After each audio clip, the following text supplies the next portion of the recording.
Hey guys, welcome to my series where I play every single Wii U game that has any kind of physical release here in North America. Get ready to get spammed with green shells with game number 8, Mario Kart 8. How convenient that the 8th game is Mario Kart 8. Mario Kart 8 was released on May 30th, 2014, developed and published by Nintendo.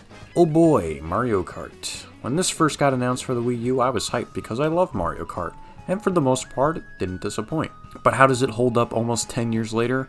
Well, considering that this game is still the current Mario Kart game, I'd say it's holding up pretty well. This will be a first for this series where I won't be playing the Wii U version, only because I was a fool back then and traded my copy into GameStop after I got the Switch version. So yeah, I'll be playing Mario Kart 8 Deluxe on the Switch. Deluxe added a bunch of stuff, but I'm only going to talk about content that was in the Wii U version only, so if I ignore some features in Deluxe, they weren't in the Wii U version. No story to talk about this time, so let's head into gameplay. Much like Mario Kart 7, you can customize your own vehicle, altering their stats. I'll try to mix up every cup and not stick to a generic sweaty car. So Mario Kart gives us 16 new and 16 retro tracks, alongside 16 DLC courses, so get ready for some banger tracks. I don't think I need to explain the fundamentals of Mario Kart to you all, you know how it works, so I'll just explain the main new gimmick and some new items. Mario Kart 8 introduces anti-gravity. Sometimes you'll run across a piece of track where your wheels will change, causing you to ride on walls. If you bump into certain objects or other racers, you'll get a speed boost. It's simple and not intrusive. If it was more complex than it is, we might have been in for a bad time. Also, to clear this out now, purple sparks from drifting and double items were not in the original, so let's talk about the new items. There are 4, but technically 5. First is the boomerang. You can throw it up to 3 times. It has a decent range and is really fast. The piranha plant, which will bite enemies in front of you and grant a speed boost. It can also eat bloopers too, which is pretty useful. The super horn, which blocks incoming attacks, including the dreaded blue shell. Then there's the crazy 8, which is like the lucky 7 from Mario Kart 7, but holding 1 extra item.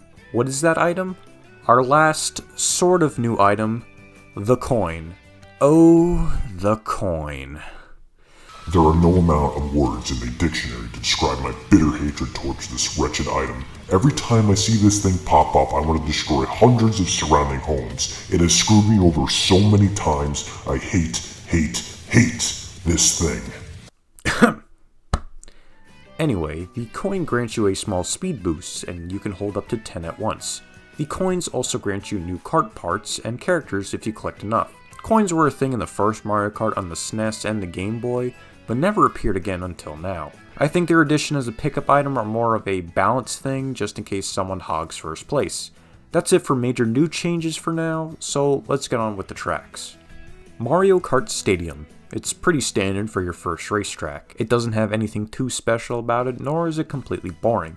It does a decent job teaching you the mechanics of the racetracks like boost pads, flight pads, and anti-gravity. Water Park. While the name could use some work, the track itself is really cool looking. I like the part during the middle where you go up the roller coaster and at the end where you fly towards the Ferris wheel. It's always fun to fly into those carriages of the wheel, even if they do slow you down. Sweet Sweet Canyon. Now when everyone saw this stage, everyone assumed it was based on Wreck-It Ralph. I don't know if it's true or not, but if it was, that's pretty cool. The part in the beginning where you get launched into the mountains is the highlight here. I also like the dual path in the middle of the course. I wish you could cross over between them though. There are a lot of instances of cross paths like this in the game. Some tracks do them well, some tracks just don't. Thwomp Ruins. It's a good track, but nothing really stands out to me in this one. Maybe the rollers at the beginning, which can destroy a wall on the second lap, creating a flight path. Mario Circuit. A very bland figure 8 course. I don't know why this track was necessary, considering we already have a track based on Mario. Should have made it Luigi's Circuit. Toad Harbor. Thankfully an upgrade from the last course. I always try to hit the ramp at the beginning to jump over the boat. Most of the time I would get mobbed by a bunch of other players online and die. I also like the wall riding part near the end. May not be the most efficient path, but it's more fun. Twisted Mansion is a really cool level and one of my favorites. Probably because one of my favorite games of all time is Luigi's Mansion on the GameCube. No real complaints about this one, it's very solid overall. Shy Guy Falls. Another good track. I think this track has the best use of anti-gravity, visually at least. Going up the waterfall with boost pads is cool, except when you get hit by a shell and get pushed down the waterfall. It's fun to do it to other people though. Sunshine Airport, another good stage, more so visually I feel. It's a decent enough track for sure, but I feel it's just a bit shorter than I would like. Dolphin Shoals. This level has a cool underwater part where you need to cross gaps with pipes, ending with you driving across a giant eel. And when you get back to the surface, you get hit with a nice jazzy soundtrack. Electrodrome. Yes, drome and not dome, which I kept calling it for a while, and you probably did at one point too. This was the fan favorite track for the longest time, and for a good reason. It's great. If Mario Kart is canon, this is the place where a bunch of people just go to rave. The music also slaps in this area.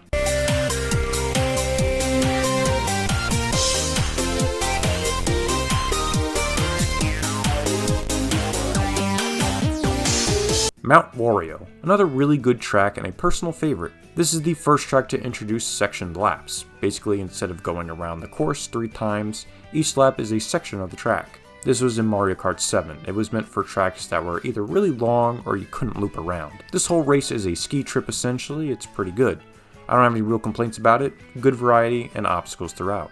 Cloud Top Cruise. I like the part where you shoot yourself into the clouds and avoid lightning strikes crashing onto the boost pads. My only complaint is that it's another short track. That's going to be a theme with a bunch of courses in this game. Bone Dry Dunes, everyone's least favorite course. I only say that because nobody ever chooses it in multiplayer. The course isn't hard or anything, it's just kind of middle of the road. I would say it's better than Mario Circuit at least. It has bone piranha plants. How does a plant have bones? Bowser's Castle. Every Mario Kart needs to have a Bowser stage, and this one is pretty fun. I think it's required that every Bowser level has a giant stone or metal Bowser messing up the track in some way. The music in this stage, it's great. You listen to it.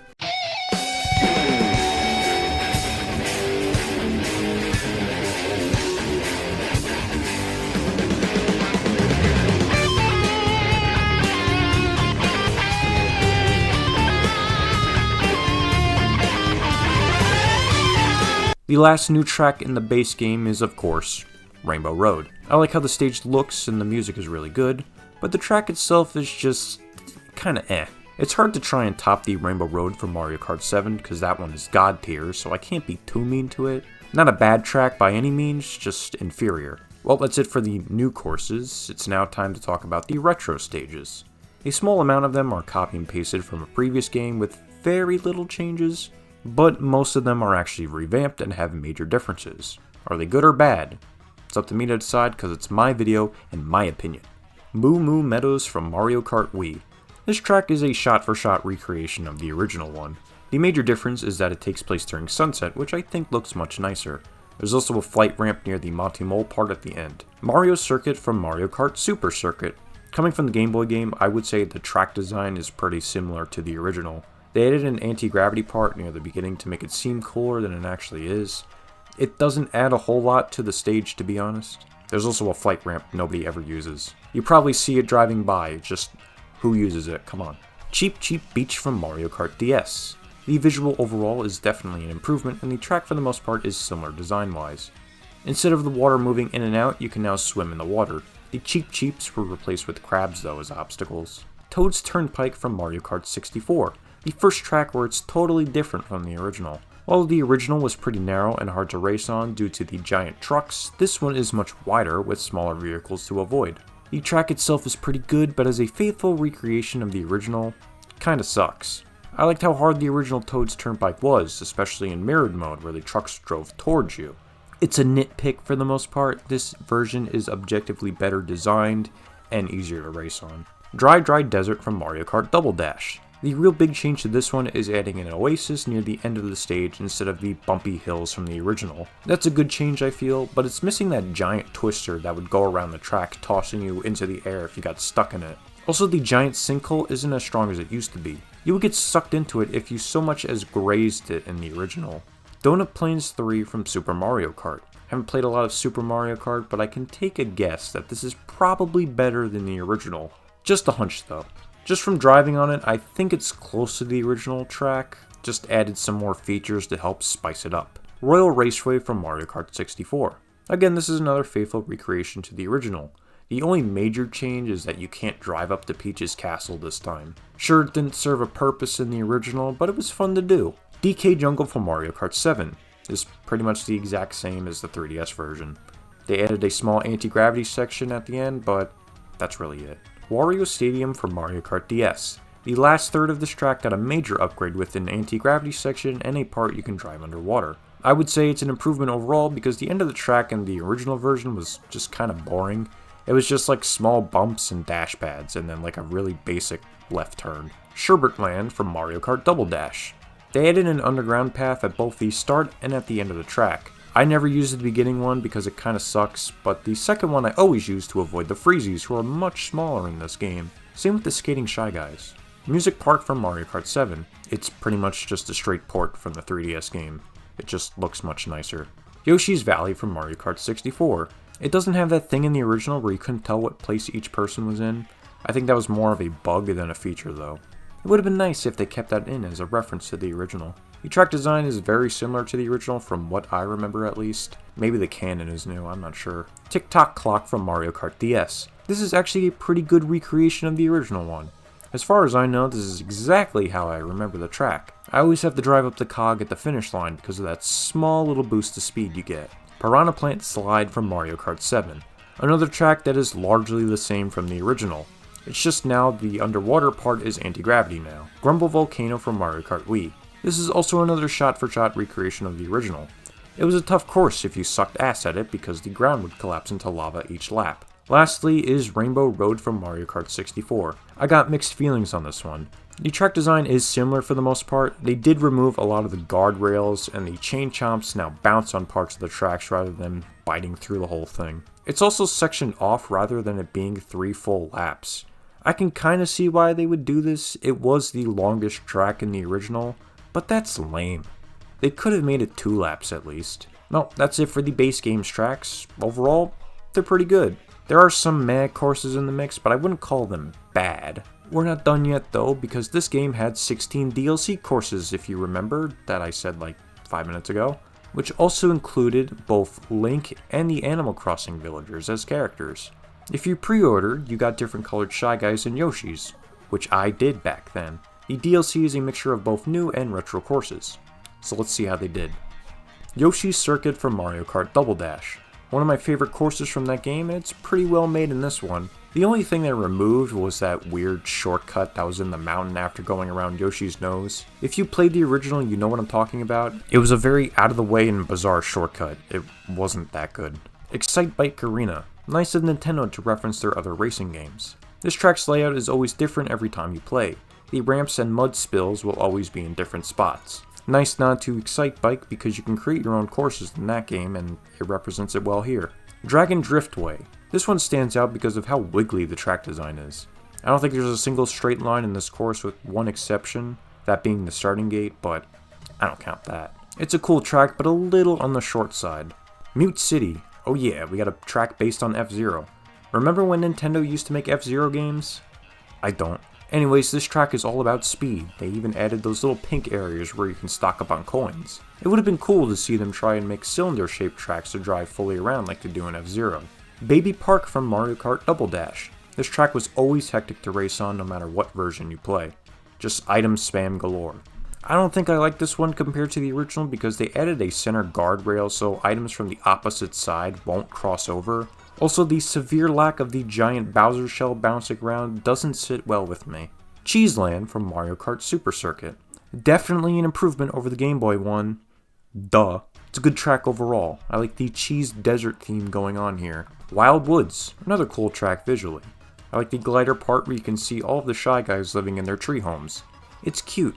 It's like the Wookiees from Star Wars. Animal Crossing. It's not a creative name, but a very cool track. The main gimmick for this one is that it's different depending on what season it is. I got the winter variant, which replaces some obstacles with snowmen. There are also some nods to the game itself, like when you ram into a rock, a mushroom might pop out. It's kind of like the money rocks from the game. Speaking of money, the coins are replaced with the Animal Crossing currency, bells.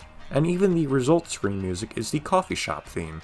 Wario's Gold Mine from Mario Kart Wii. Another faithful recreation to the original.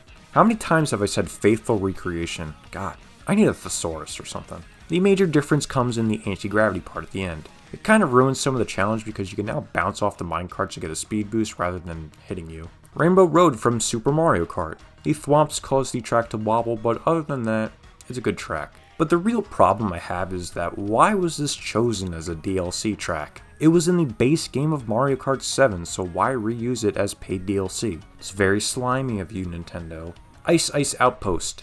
I like the idea of the dual track thing, but the course is just so boring. I think it's the visuals that do it for me. It's just so uninteresting to look at.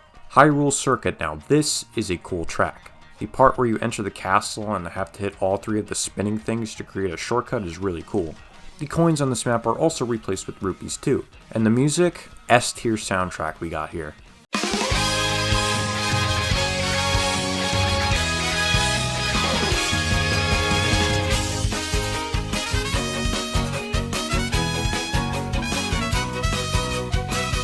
Neo Bowser City from Mario Kart 7. Another track with very little changes. There's an anti-gravity section, but that's it. Ribbon Road from Mario Kart Super Circuit.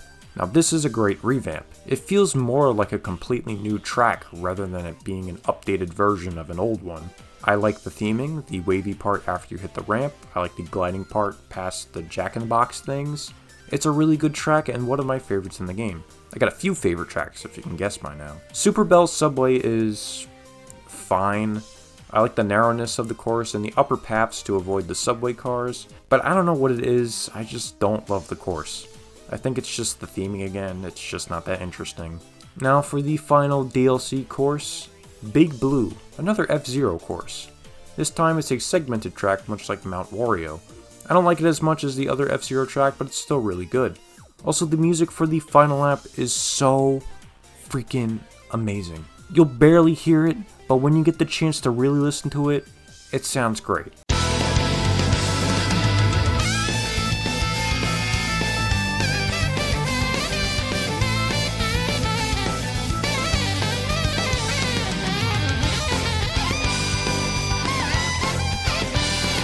And that's it for the DLC tracks. Overall, I give it a B. There are some tracks that were kind of meh, but the good tracks make up for it, and of course, the addition of the villagers and Link was also nice to see. We're not done yet with the DLC though. We still need to talk about 200cc, which I believe was free on the Wii U. It's much faster than 150cc, as you can probably guess, and a bunch of courses become much harder to play. It's a great challenge for the more rugged courses. Remember to brake around sharp turns or you'll crash into a wall or fall off a cliff. Well, now it's time to move on to the other modes. First up is Time Trials, a classic staple in Mario Kart. You can race against a CPU to beat their time or go against another player's Ghost Online. Also a good way to hone your quote-unquote how to completely cheese a course skills. There are also custom races, which is pretty self-explanatory for the most part, but the one thing that sucked in the original was the battle mode. Now again, I am playing the Switch version, and the battle mode is good in this game, but the original Wii U version had the most dog shit battle mode.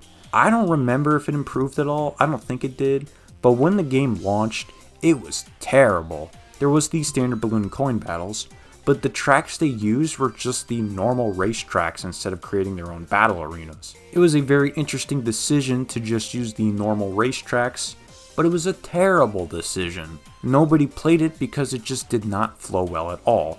I feel like this mode was rushed, but who knows. This wasn't released in November, so it wasn't reaching the holiday season or anything like that. I guess the last thing to really talk about is the online mode, which is currently down for the Wii U version due to hackers. I said this in my Splatoon video. Check that one out too if you haven't seen it. The online is very similar to the other online modes in previous games. Worldwide and regional races, battle mode, race with friends, you know how it works out. The big difference here is that you only get a choice between 3 courses or picking random rather than just choosing your own course like in the previous games. They also added a small lobby where you can say pre-written things. Most infamously, I'm using tilt controls. Playing online is fun, just be prepared for sweats and item spam. And when speaking of items, some of them were changed. Shells, banana peels, and mushrooms feel really strong, while things like the Power Star and the Golden Mushroom feel worse. The Star doesn't even give you a speed boost anymore, and the Golden Mushroom feels way slower than the Triple Shroom. The Triple Banana also circles around you now rather than it trailing behind you, which is fine. But there's one iconic item missing. You know what it is. The Storm Cloud from Mario Kart Wii. Nah, I'm kidding. The fake item box is missing. It wasn't the most effective item, but I miss it. Maybe Deluxe will add it in as DLC. Won't get my hopes up though. Well, that concludes my playthrough of Mario Kart 8. I've played this game a lot, more so the Switch version, but I'm here to rank the Wii U version and see if it's still worth playing nowadays. You can probably assume that for yourself though. So for gameplay, I'll give it a 4 out of 5. Good, solid gameplay overall. The track design is really good for the most part, with very little in terms of bad tracks. There are some iffy tracks for sure, but I wouldn't call them awful in any sense. The anti-gravity stuff visually is cool, but it's nothing groundbreaking and barely affects the overall gameplay, which is good because you don't want a mechanic that coats the whole game and sucks. The battle mode in the Wii U version is complete ass. I honestly have no clue why they use the racetracks as the battle stages. Maybe that's why the tracks are so short. It's a bold assumption to make, but it's probably not true. Presentation gets a 5 out of 5. Everything from the visuals to the music is great. The animations for the characters are all well done, and I like a lot of the background stuff. You don't really get to take it in because you're too focused on racing. It's kind of like driving in real life. You never get to see any of the cool stuff around you because you're too focused on the road. The fun factor gets a 4.5 out of 5. It's very fun overall, especially more enjoyable if you play with your friends. The only thing that could get you peeved is the constant item spam from players online. You know that feeling when you're in first and get hit with item after item and get knocked back to 10th place in 5 seconds. All because you rolled a coin in the item box. The damn coin. And as for replayability, again, I hate to do it, but it's getting a 2.8 out of 5. Again, this is for the Wii U version. It gets a slightly higher replay score compared to the Splatoon only because there's more stuff to collect in this game. But there really isn't a strong enough reason to go back to the original when the Switch version exists and is much better with more content and small fixes.